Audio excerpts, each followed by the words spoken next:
Sean Richard Yap, nagbebenta ng mesa. Wala ulit pera. Lechon. Sigaw naman ang komedyante si Pooh. Handa na ba kayo? Sa likod ng camera, si Coco Martin ay si Rodel Nasanceno. Ang co-founder at creative head ng Cosign.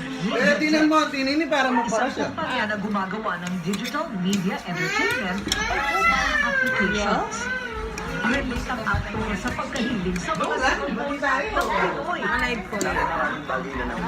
Isa ito sa mga Eh, kamama, maparas ka. dami naman na-enjoy sila at makakalimutan sa trend kung ano man yung mga ating mga kabataan.